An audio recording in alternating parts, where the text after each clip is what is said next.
Hello, everybody. I'm Nathan Keel Springer, the lead organizer of Psychedelically Speaking, and thank you all for joining us at this inaugural event co-hosted by U Ottawa's Psychedelics and Spirituality Studies Initiative and the Society for the Advancement of Psychonautic Studies. I'll explain more about that in a moment.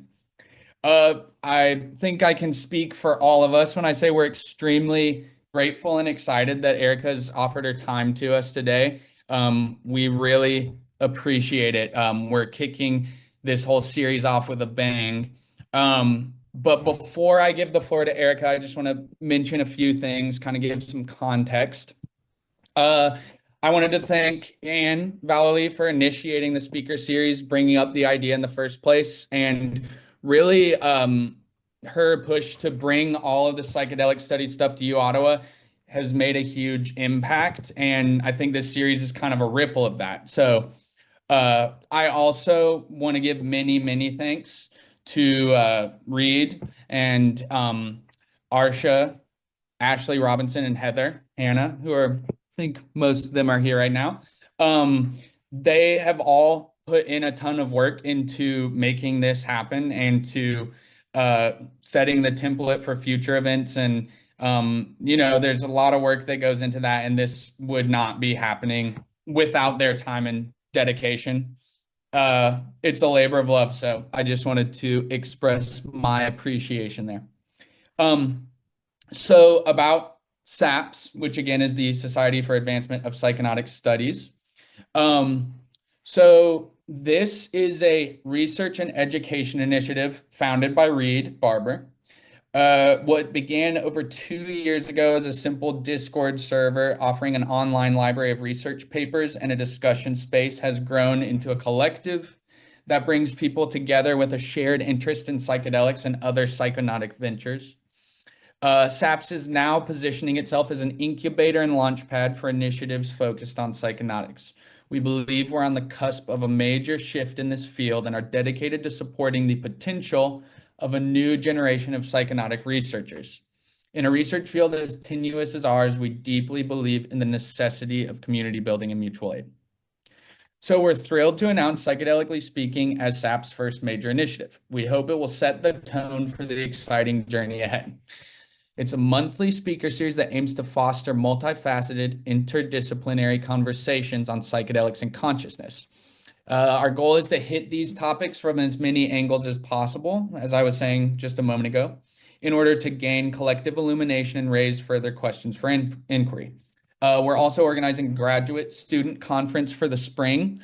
There should be information out on that within the week. So stay tuned for that and for other upcoming speaker events.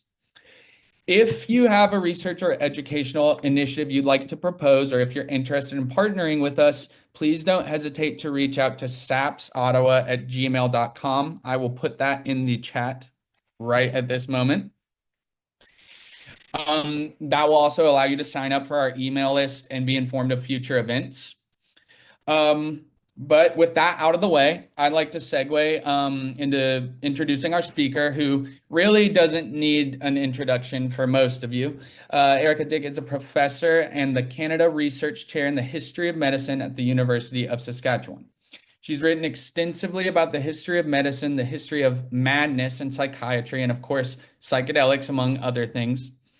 Her books, Psychedelic Psychiatry and the Acid Room, deal in particular with both the clinical and cultural aspects of LSD in North America in the 50s and 60s. She's also written about the evolving state of the psychedelic humanities, a topic especially relevant to the initiative here at U Ottawa and of great importance to psychedelic studies in general. Needless to say, Erika has established herself as a leader in the study of psychedelics, and we're very honored to have her here with us today. So without further ado, I'll hand things over to you, Erika. Thanks so much, Nathan. That's very generous of you. I'm going to try to share my screen here. It's working. Good. Awesome. I'm so honored to be part of this inaugural series that you're starting. And I'm not sure I will live up to your standards, either of the high praise or the promise to, blow your mind in any particular way. But I do hope to challenge some of the thinking in maybe small ways. and maybe set the stage a little bit with this historical overview of some of the things that I think have, been driving me over the last few years, thinking about Canada's place in the psychedelic resurgence, what role we might see here, but also trying to think about the resurgence as something bigger than psychedelics, or where psychedelics might find a role in opening up our minds to different ways of thinking about, what's at stake in a psychedelic resurgence. So I'm here joining you via Zoom from Treaty 6 territory and the traditional homeland of the Métis, the Saskatchewan Métis, I should say. And that's more than a salutary gesture. It's something that I'm going to return to throughout this presentation as we think about some of the ways in which psychedelics may open up possibilities for reconciliation with Indigenous ways of thinking about both traditional or spiritual healing, but also around ideas of preservation and conservation. And it's something that's become really important to me over the last few years, which I'll talk about in a moment. When Arsha asked me to come in and speak to you, I had spoken to McMaster a little while ago, but at that time I was still in the process of completing a project on an illustrated history of psychedelics. So I'm going to share some of the images from, so they're not, I don't have all the citations here, but I'm going to give a blanket citation shout out right now to Psychedelics, A Visual Odyssey, which is a book that I published in April. And some of the images are going to be from there, including this one, which hopefully helps us to sort of anchor this talk a little bit. This is from Elmer Smith, who was the artist working with Richard Schultes, the so-called father of ethnobotany, whose studies in the Amazonian region sort of brought forth a bunch of different ideas about psychoactive substances in Latin America and in the Amazon in particular. And if anyone has seen that golden guide to hallucinogens, these are some of the images that are put together in a bit of a collage. And I wanted to start with this, just thinking about the relationship between plants and consciousness, plants and teachers, and place as we move through this conversation. So I'll get on with it. So now I'm going to go back on my word. Not in Psychedelics, A Visual Odyssey, but in a different project. I started with this kind of probably ridiculous tweet, some of those things we did during COVID. And I was like, can somebody write a history of psychedelics without Timothy Leary in it? And over the course of the next several years, we started collecting article ideas, chapter ideas, many actually in languages other than English. And then after working with translators and some new authors, some recognized authors, we put together this, I think it's 22 chapters in Expanding Mindscapes, and tried to get a broader picture of some of the ways that, I'll say the word psychedelics, but non-ordinary experiences, non-ordinary states of consciousness, started to, take hold or take root in different parts of the world at different times. And as we got working on that project, we tried to map some of the flow of ideas. And in doing so, we went to online resources. This was mostly done during COVID. Online resources that helped to point to published papers. We didn't go to archives, but we went to kind of what's available on the internet, but in a peer-reviewed fashion to help us to map out this spread of ideas. And Jeffrey Wallace created these maps for us. He's a historical cartographer. And here are a few for peyote, psilocybin mushrooms, and ayahuasca.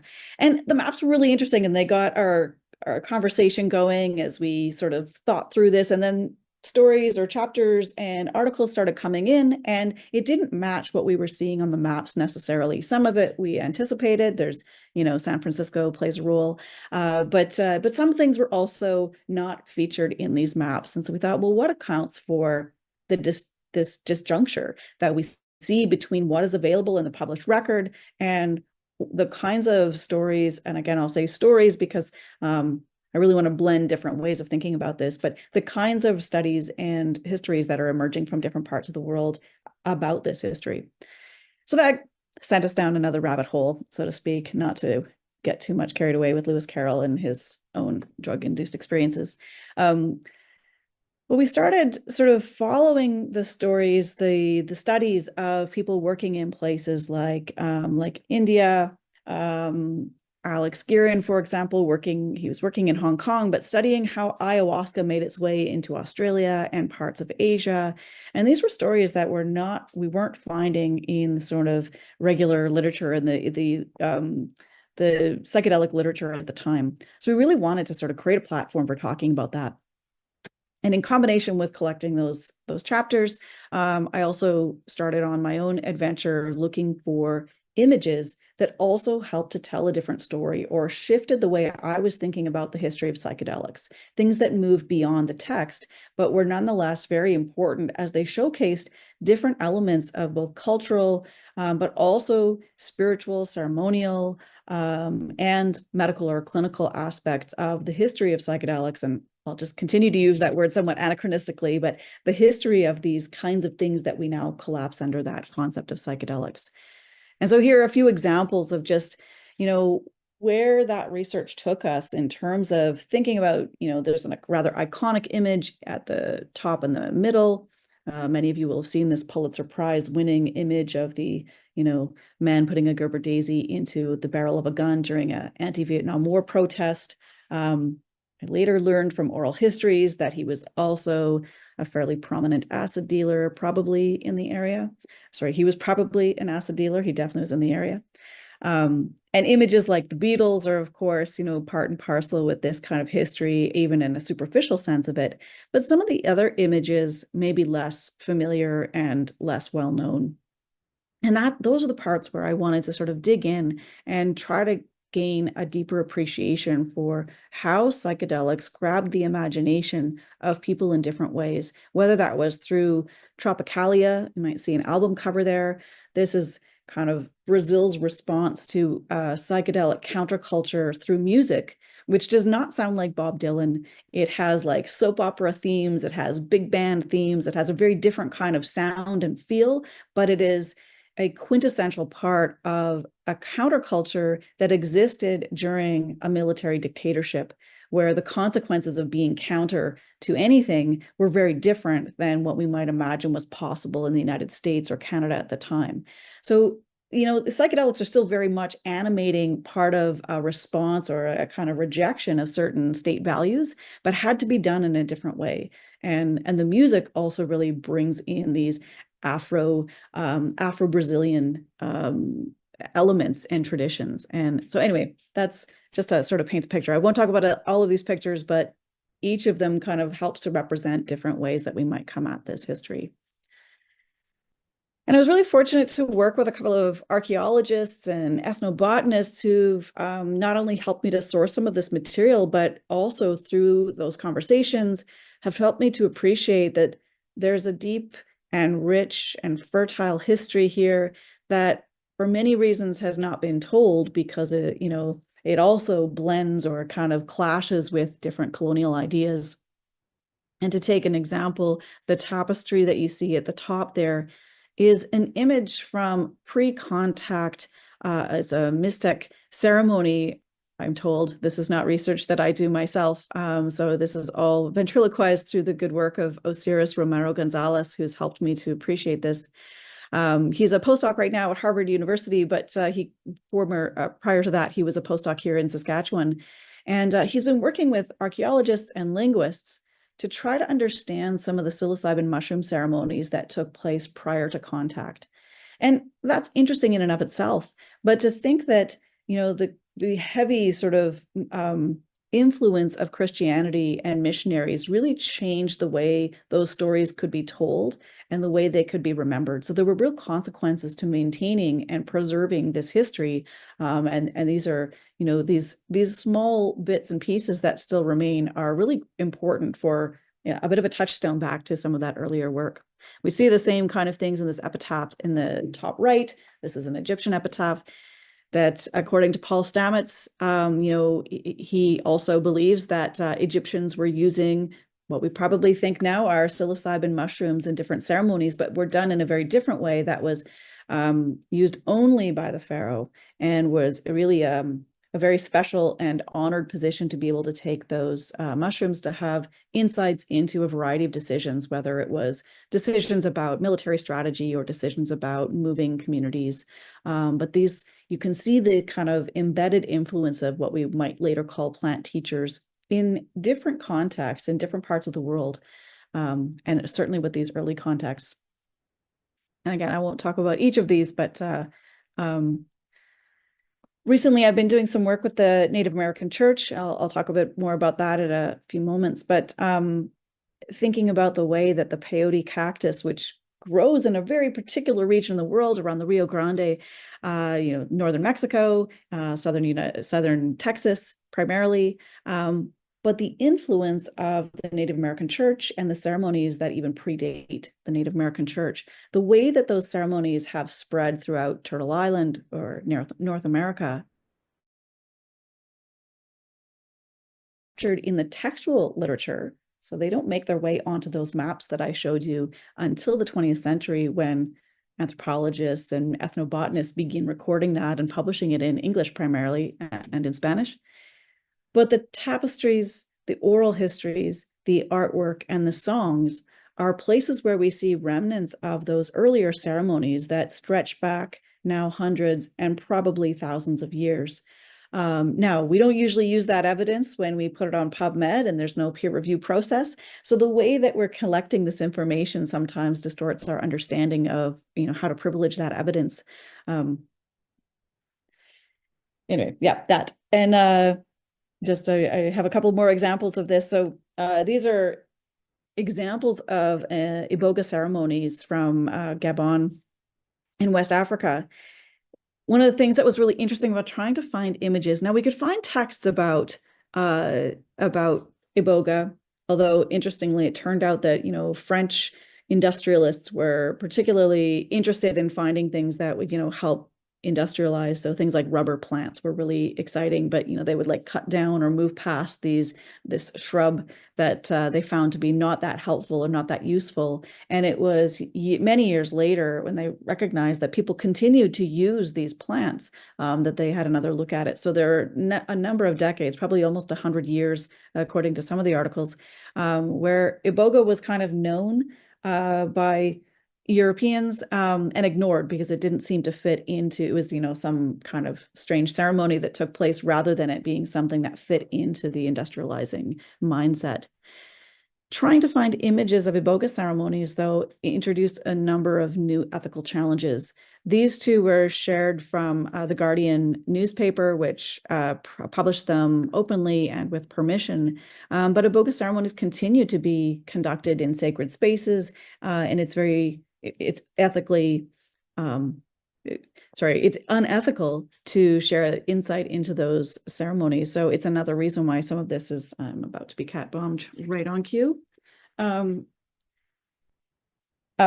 two of the contributors to our book, to me, Villegiate and Julien Bonhomme, have both been doing work with the iboga ceremonies. And again, these are shared with permission. These two are from Julien Bonhomme. He's both the author of the article From Bwiti to Began and Back, and he's also the photographer for these images. And it's from some of this anthropological and historical work that now we are gaining a greater sort of what will show up on those maps, if we come back to that as a concept, that we're gaining a greater insight into what's going on in those ceremonies and why they have not been shared, talked about, published about, studied for so long. And there's good reason for that. And it's something that I want to sort of plant this seed, or drift this spore off to you, to think about, what we're doing here as, enthusiasts about psychedelics, but also some of the more humbling moments where we think about, whether we should actually pull back or think differently about how we engage in these studies, not just the ethical things that our REB committees or IRB committees are encouraging us to do, but also to think about how this affects the impact on those communities that have been keeping some of these ceremonies hidden or away from sort of published prying eyes for centuries. And one of the ways that I found really helpful to start to begin to grapple with this idea of a global history of psychedelics is it actually comes from Gordon Wasson, or Robert Gordon Wasson. he and his wife, Valentina Wasson, are probably best known for sort of introducing the concept of the magic mushroom after meeting with Maria Sabina in Mexico. But the reason I have this image here is that in 1961, shortly after Valentina Wasson passed away from cancer at a fairly early age, she was in her 50s, he had written about the way that they were beginning to conceptualize the world as, they're talking about mushrooms here, but we'll extend it maybe, or maybe let me extend it to psychedelics more broadly. But this idea of microphilic societies and microphobic societies. So that is, some cultures and societies that are interested in exploring what mushrooms or psychedelics have to offer, and others who produce or create these cultures of phobia and denigrate the powers or the symptoms or whatever we might call them, pathologizing that kind of behavior, criminalizing that behavior. And so this is a 17th century triptych from Hieronymus Bosch, but it kind of paints an image of some of the different scenarios that might occur. And this is, of course, a famous image associated with ergot poisoning. I've got Albert Hoffman lurking in the background here. So, ergot is the derivative of LSD. But you get this image of these different scenarios that might occur. So you've got one of despair, one of actual chaos in the middle, that's kind of the large dominating theme, and one that's a little bit more benign. And I think this is an interesting way of imagining how different communities, societies, cultures, moments in time, but also places, different places around the world, have come into contact with and given expression to what psychedelics mean in these different places. There's Valentina Wasson and Robert Gordon Wasson, like I said, most famously known for their encounters with Maria Sabina, but also for their 2-volume unparalleled history of mushrooms, stories that they collected. And here I really do mean stories. These are folklores and traditions that Valentina collected from where she grew up in Eastern Russia, later the Soviet Union, but also through parts of Scandinavia, and mixing these ideas of folkloric traditions with mushroom foraging, cultivating, and here they're interested in a whole variety of mushrooms. But these are the kinds of stories that, again, do not make their way often into the kind of information that we're necessarily using today to make decisions about what's at stake with psychedelics. You've probably seen or at least heard of the Life magazine spread about, seeking the magic mushroom, introducing this idea of the magic mushroom. And not to be outdone, and also to give a shout out to Amy Bartlett and Monica Williams, who've written about Valentina Wasson and her own description of her mushroom experience that appeared in This Week magazine shortly after the Life magazine article appeared, but also to much less fanfare and to a much smaller circulation. So she's that, I think, in addition to her premature death or her early death shortly after this period, kind of contributed to her disappearance from this history. So I shout out to her. So my sense of this, after studying psychedelics for almost 25 years now, the history of psychedelics, I should say, for about 25 years, is that, this is a part of a broader story about our relationship with plants and chemicals. And, put in a different way, also our relationship with scientific evidence and storied evidence, or different ways that we, come to prioritize or trust information when we privilege evidence to make decisions. And we can see that on display in a variety of ways. You can think probably about, you guys are in Ottawa, so you probably saw this more than many, like vaccines, for example, really kind of shook people's confidence, and, the kind of maelstrom of information that was available and what you trust. There's science, and then there's Facebook. And not to say that this is exactly the same thing, but I think there's a growing sense of discomfort about trusting science, or where we should put our trust. And we see that on display, whether it's in politics or in public health. And I think that psychedelics are re-emerging in this moment, in part as a reaction to that kind of cultural ether or cultural sense of what's right and what's just in this moment. if we think about this as a story or a history of the relationship between plants and chemicals, I'm a drug historian, so this is our bread and butter. We look at the way that these different chemicals and alkaloids and then ultimately pharmaceuticals are identified in nature. The powers are harnessed, isolated, synthesized, scaled up, redistributed. This is a story of also a kind of universalizing or a medicalizing of knowledge and of symptoms and experiences. So on the one hand, you have cocaine is isolated out of the coca plants, and then you can, transform that into some kind of pain relief that theoretically is severed from its cultural connections, and it can now be redistributed around the world. Maybe I should have chosen like opium here or something, but I mean, you can imagine pain relief now being redeployed, redistributed around the world in a way that you imagine kind of universalizes that experience. It also meets market demands in different ways, but it severs that connection with perhaps the artistry and the culture that gave rise to different practices surrounding some of these different plants. And I feel like this is a very poignant part of what is at stake in the psychedelic conversation today.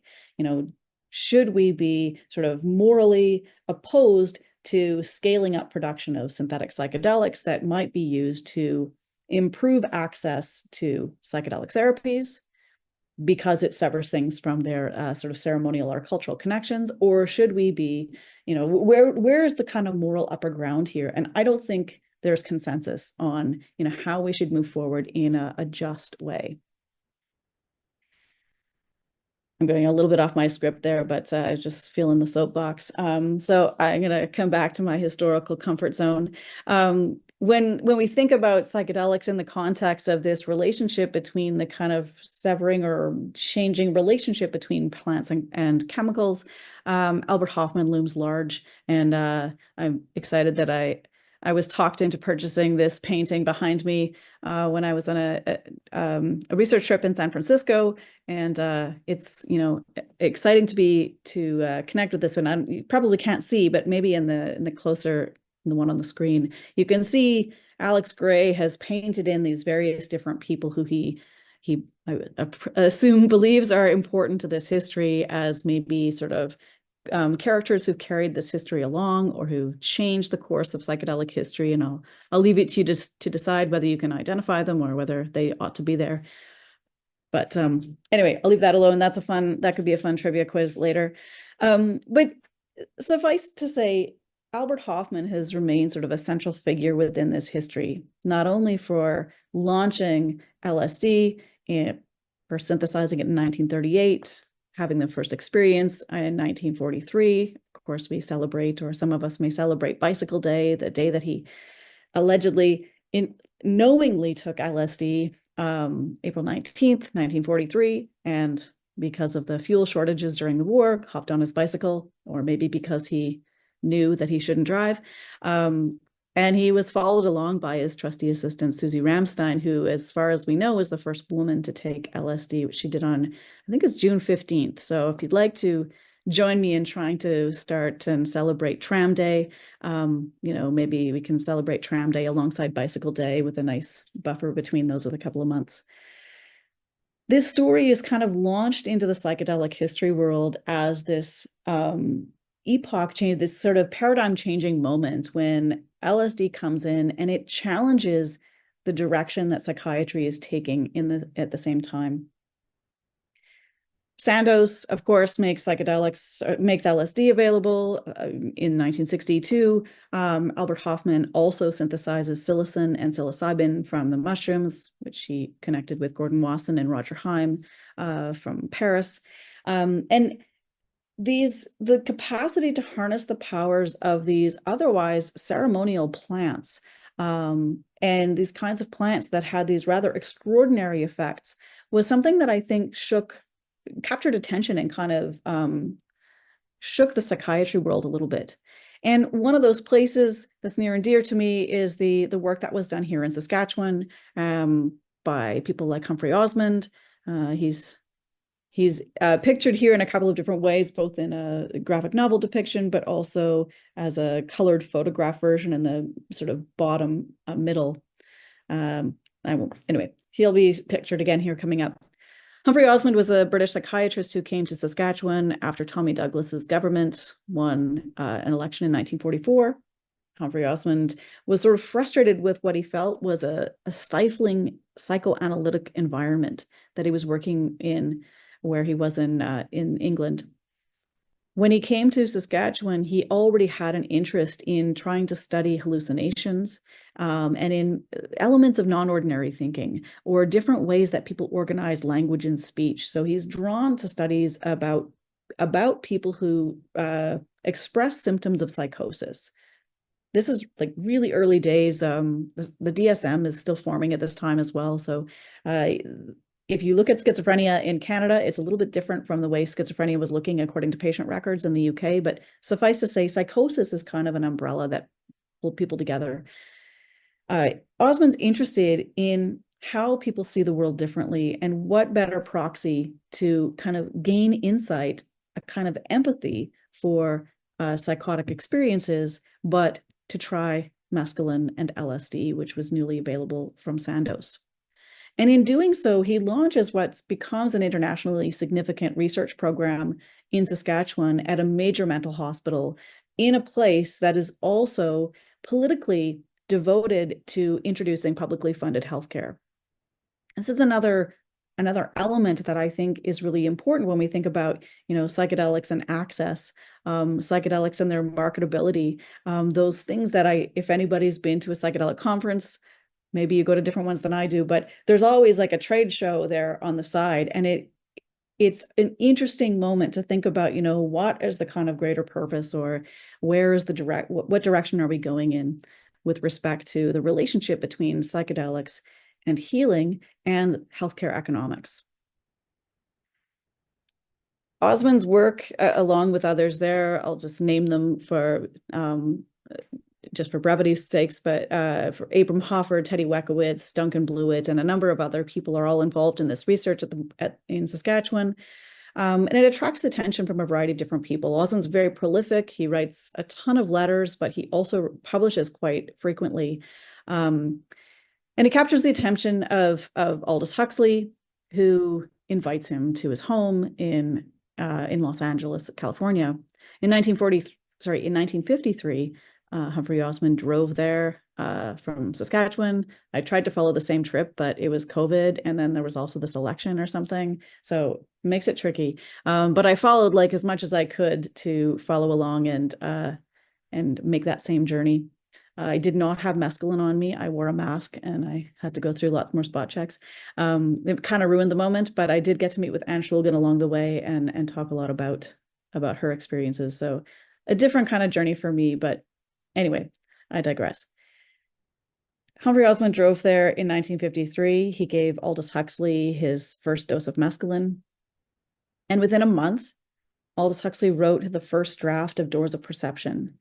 And for some time, Doors of Perception functioned as a guidebook for therapists or researchers and curious seekers who were trying to stimulate some interest in studying the way that, in this case now, mescaline, and soon after LSD, and then shortly after that psilocybin, and then other things will follow. But those three components are really part of the research program in the 1950s that start to draw people in. And it's truly interdisciplinary from its origin point. And just to emphasize that and to show off my nerdiness, these are, when I found this letter in the archives, I'm pretty sure I squealed audibly. It was a very exciting moment. You can maybe read in the blue ink, this is Aldous Huxley's writing: "To make the trivial world sublime, take 0.5 gram of phenerothime." And Humphrey Osmond, always eager. He writes in the margins of many of his notes and whatnot, and you can see his handwriting in the red: "To plumb the depths are so angelic, just take a pinch of psychedelic." And he changed it already when he wrote back to Aldous a little bit later: "My dear Aldous, to fathom hell or go angelic, just take a pinch of psychedelic." And you'll see different versions of those rhyming couplets. Some may be other people's interpretations, but Osmond and Huxley had this playful relationship, and they bounced these ideas back and forth with each other. And I think, beyond it being, cute and fun, if you continue to read through those letters and that correspondence, they had real serious intent in developing a concept that would not necessarily tip the scales towards one way of approaching these experiences more than another. So not too psychoanalytical, not too psychopharmaceutical, that it was sort of capacious and flexible and large enough that it could invite a whole variety of thinkers and curious ways of imagining what we might do with these experiences. And I really, also probably because I squealed in the archives, I really like that we still are using that word. And I know there have been some other contenders, but I appreciate that kind of openness of spirit, or the openness of intellectual curiosity that could then help us to think through what psychedelics might be. And it's no small feat that they were kind of working against the grain at this time. So at the same time that, Osmond is encouraging psychiatric nurses and social workers, psychologists, administrators, probably a cabinet minister, I can't verify that, but I'm pretty sure, to take psychedelics to empathize with people suffering from a form of madness that seemed untouchable by modern medications at the time. Any kind of, whether it was electroconvulsive therapy or pharmaceuticals. To go to that degree of, to orient his research program in that way was rather novel. And of course, there are other psychedelic researchers who are doing this at the same time. But that psychedelic research is moving against the grain from what becomes a paradigm shifting moment in the 1950s. The introduction of the DSM in 1952, the introduction of chlorpromazine, largactil, or thorazine, the first antipsychotic medication. It's first introduced in France in 1952, in Montreal in 1952, and later in the United States in 1954. My point is that there's a flooding into the marketplace of daily use pharmaceuticals that overwhelm many of the conversations in psychiatry at this time in terms of trying to understand how to best manage symptoms, how to identify symptoms, catalog them or classify them, and also then to manage them. And so we see this shift in professions orienting towards this other way of managing madness, with the dangling kind of hope or possibility that daily dose pharmaceuticals can have a dramatic impact on healthcare economics. You could move people out of long-stay custodial institutions, something that is happening throughout the Western world and picks up speed in the 1960s. But this is going to dramatically change things, particularly for places like the UK and Canada, who are engaging in public policy experiments that are looking to continue to create publicly funded healthcare systems or to expand them. So your budget is going to go down if you can get people out of hospitals. And this is a really exciting opportunity. And psychedelics don't really fit this model. And so the idea that you would, have staff taking psychedelics to then understand and maybe therapize in a different way is already moving against the grain. And even as we get to treatments, it becomes really challenging. Despite that, a number of psychedelic research units really gather a lot of momentum. These are a couple of examples. This is from a CBS documentary that you can still see online if you're interested. These are patients who are being treated in Spring Grove. And on the right-hand side of the screen are some this is part of a long guidebook that Humphrey Osmond was working on. It's published is the wrong word, but printed in 1952. I've only ever seen one copy. I don't know how widely it's been circulated, but in it, they're trying to make sense of, perceptual changes, but also things like, how should we set up a room to optimize these kinds of experiences? And again, this is moving in a very different direction from what is looming on the other direction with pharmaceuticals, is going towards a randomized controlled trial, distancing the observer from the patient.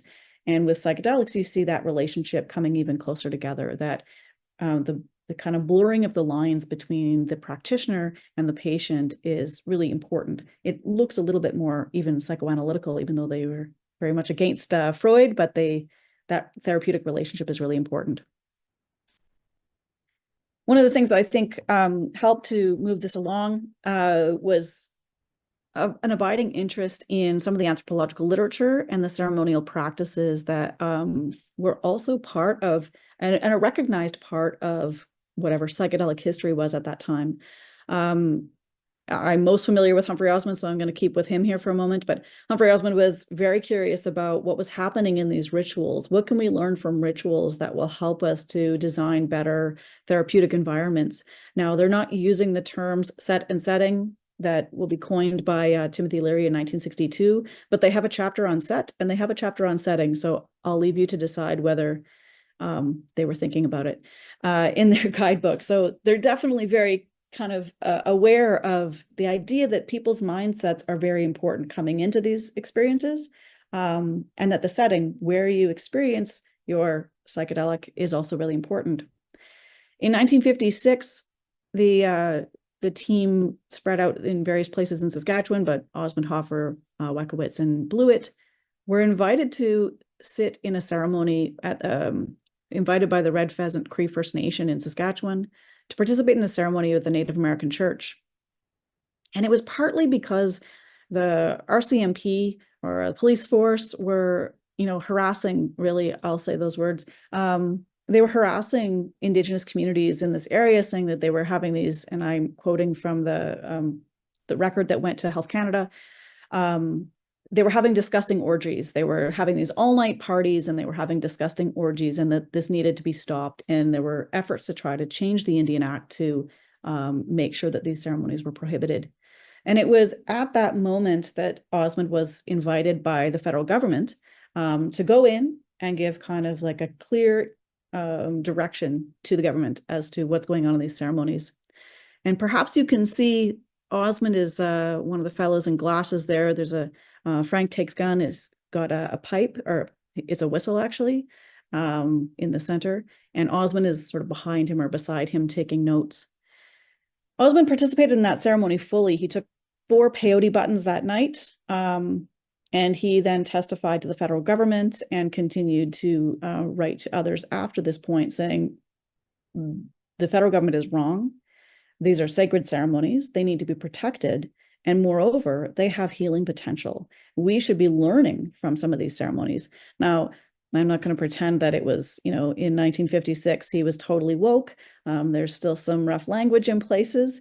But the next iteration of their guidebook includes acknowledgement of the work done by the Native American Church in thinking about things like bringing drumming or music or acoustics into the clinical setting as a way of setting a tempo or helping to anchor some of the emotional experiences by tapping into some of the kind of natural responses to music and song. Now, they didn't ultimately necessarily bring in a whole bunch of, peyote songs, but they did begin to start playing with different ideas around music and sound, I should say more broadly. And then, since no one's making me stop talking, I'll just keep saying one more thing here. On the right-hand side of the screen, these are photographs that, I took the top one, and the bottom one was a friend of mine who took it of me. I've been very honored that the grandchildren of some of the people seated in these pictured in these black and white photos have invited me to participate in not only ceremonies, but also to learn about these practices today that continue to this day. So that's a research project that we have ongoing to help to preserve some of that history and learn more about these ceremonies that continue. All right. So we also know that there are other non-clinical observers or enthusiasts or curious folks who are drawn to this kind of research, and not, I think, in part due to the healing outcomes, but also because there was some room, that kind of capaciousness that I mentioned before. And sort of famously, Bill W. wrote to Humphrey Osmond and asked about, what are you guys doing with alcoholics? And by this time, Osmond and others are working to treat alcoholism using initially high dose LSD. And I would say that they really had no idea what they were doing with doses. So the doses kind of range all over the place. In the patient records, you see, 100 micrograms. I've seen as high as 1,500 micrograms of LSD in one session. We see LSD with a mescaline chaser. You see mescaline with, coffee in between, and then they change, they're really figuring things out. So I wouldn't say that there's any sort of clear consensus at that time. But what they do find in the patient trials is that a lot of patients or subjects, and I say subjects because some people volunteer to come in, others are in the hospital and are designated as patients, although they all have consent forms attached, I should mention. What they find is that people aren't really responding the way they necessarily hope. They don't necessarily want to talk about their alcoholism. They talk about a whole variety of things, including and often a kind of spiritual connection. And it is sometimes religious, and it is oftentimes more spiritual than sort of religious. And Bill W., that's the piece that Bill W. gets excited about and latches onto a little bit. In his correspondence with Osmond, he says, with step 2, to sort of submit yourself or accept that there is a higher order than yourself. Sorry for my paraphrasing there. He said, maybe LSD could help people get there, because that's often a step that they find people have trouble with, and it's hard to stay in the 12-step program at that stage. And Bill W. quietly, has his own LSD experience that Osmond brokers, and he agrees that this is a very powerful and useful tool, but one that he feels very nervous about. He just want to be the spokesperson or have his face attached to it as the then only remaining co-founder of an organization that prides itself on abstinence. And then we kind of know where this story goes, right? So things seem to be going well if we just look at psychedelic psychiatry in and of itself, but the larger kind of cultural and political context, it's still a very small kind of, we might think about there's a psychedelic bubbling effect here as well. The folks within the community are very convinced that psychedelics are on the path of justice. And outside, there's a lot of momentum behind pharmaceutical turn, changing psychiatry in a different direction. And there's also, of course, an increasing kind of countercultural appetite for taking psychedelics and attaching them to different political projects that have much less to do with, repathologizing madness or seeing people in different ways, but really have to do with often more political objectives, but also creative and, recreational objectives. And that, I think, has really animated the responses in the Prohibition era. And these are a few examples. Did you know that the first issue of High Times is this grainy image? I don't have a better one, unfortunately, of someone, I believe she's about to eat that mushroom. I can't be sure, but yeah, I was excited when I found that. And it's not just Haight-Ashbury and San Francisco that sort of grabs hold of the idea that psychedelics can, infuse or, bring about this kind of countercultural expression, or Jerry Garcia is not the only guy who figured out you could play guitar for 3 hours or whatever. This is happening in a variety of different places around the world. And we don't always, I think that myself here in Canada, and certainly the studies that I did at the beginning of the 2000s, I wasn't aware of and didn't appreciate how widespread the kind of embrace of psychedelics was around the world, some of which we see through, Allen Ginsberg goes to India, and, that's a more of an American story, I'd say, than anything. But there are also other places, Japan. We see the hippie trail going through the Middle East. There's a psychedelic society in Israel in the 1960s. And again, there's a shout out to Brazil there. There are different ways that these ideas find expression in different cultural corners as well, not just within the clinical context. By the end of the 1960s, I'm sorry, I know I'm clipping out like a whole bunch of history here, but I think you all probably want to get on with your days too. By the end of the 1960s, it seems that there's a fever pitch of interest in psychedelics, and they are, going to tear the world asunder, at least if you're reading headlines or, just watching the kind of thin veneer of news media that's available at that time. This idea that, people are going to jump off of buildings, they're going to stare at the sun, kids are going to be eating sugar cubes laced with acid. These are all stories that were, came out of particular regions and then were syndicated and kind of really started circumnavigating, and certainly throughout North America. You see some of the same headlines showing up, attaching themselves to different places, despite the truth of the matter.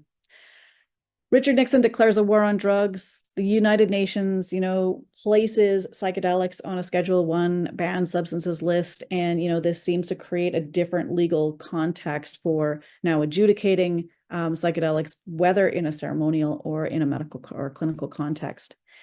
And in many ways, if you read lots of the earlier literature on the history of psychedelics, that's kind of where the story ends.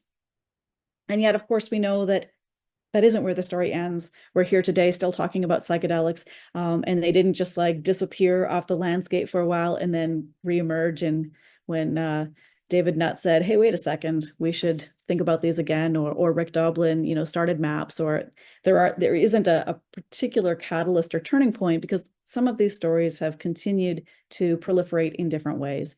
One example is the kind of underground network of, I've got examples here of blotter acid, or Mary Jane Superweed, probably a made-up name, homegrown highs. There's a whole variety of catalogs of mushroom cultivation and mushroom picking, foraging, the basement shaman.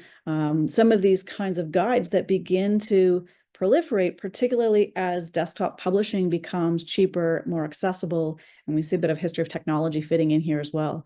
And then, of course, a shout out to Alexander or Sasha Shulgin, who continued to kind of straddle these lines of legal production of materials or the production of new psychoactives faster than the FDA could figure out what to do with them. And he becomes a kind of, in my view, he's an important figure in this history because he continues to stay in a bit of a public space. So for the future of the history of psychedelics, if that is not a meta moment, I think that some of the future, we might begin to see a different history if we look beyond some of the conventional ways that we've come to study history, the way that we privilege certain kinds of evidence in history. And I'm going to suggest that, some of the artwork is where I've been focusing some of my time lately, and I find it absolutely amazing and inspiring. So Rita Hooney-Queen is a 20-something. I should figure out what year it is now. I think she's 26 now.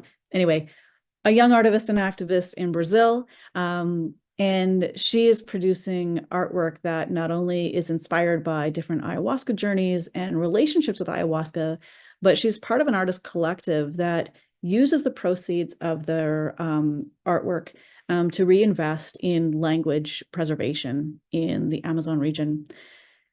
And it's a really fascinating way of thinking about a different psychedelic justice moment, or a different kind of psychedelic justice movement, that, this is also about preservation of culture in a different way. And another example, Rene Alvarado Martinez is in Oaxaca, Mexico. He grew up very close to where Maria Sabina grew up.